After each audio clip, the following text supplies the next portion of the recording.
The Volunteer Park Conservatory, one of Seattle's landmark buildings, was built in 1912, a reminder of London's Crystal Palace of the Great Exhibition of 1851.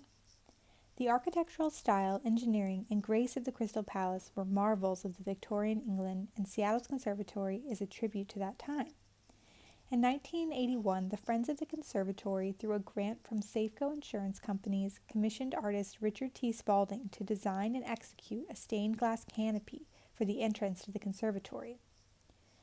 Quote, "I wanted to make a glass work to which a vast number of people could respond, be they sophisticated in art history or not," Mr. Spaulding said.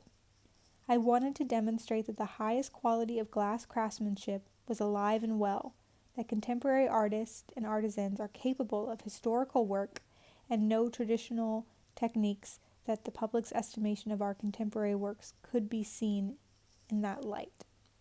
The artist's initial concept for the glass work was to create an entry chamber so illuminated with color as to enhance and intensify the visitor's experience to the botanical house. The result, titled Homage in Green, traces 300 years of architectural ornamentation in 35 panels. To find the exact shade of green for the primary color, the artist traveled to Walseden, West Germany, to the Lambert Glass Factory, where after several attempts the desired shade was produced. Production of the glass was a unique endeavor by the factory, resulting in a one-of-a-kind, hand-blown full antique glass.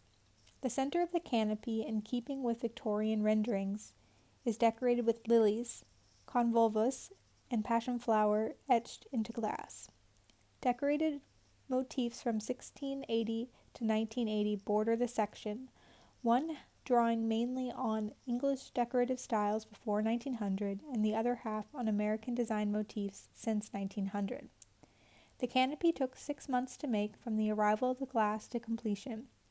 Various artisans with specific skills employed numerous techniques from traditional to modern and archaic to high-tech. 8 sections of the work were fitted to the existing roof lines by making molds and then slumping or curving the glass by heating it to 1100 degrees Fahrenheit. To preserve historical authenticity, the lunette above the entry doors is fitted with beveled glass in keeping with the architecture of the building and the surrounding Capitol Hill neighborhood. Flashed glass, that is clear glass with a thin layer of color, was selected to be acid etched. The glass on the bolder areas was painted, then fired at 1120 degrees Fahrenheit. Stencils were cut, first to expose the white areas, then recut to expose the green areas. A sandblaster was utilized to produce the abrasive etching on the border. The canopy is supported by a hand-fashioned frame made of extruded architectural bronze, and the credits and inscriptions, hand-done in calligraphy, were silk-screened with epoxy paint. In summing up this work, Mr. Spaulding says, "I made a historical decorative work to demonstrate that it could be done. Not to say this is all there is to do, as mere repetition of the past does not take us to what lies ahead, but there must be a sense of appropriateness to any ornamentation applied to an architectural environment. I can now go on to new work, knowing the past is better for the sake of the future."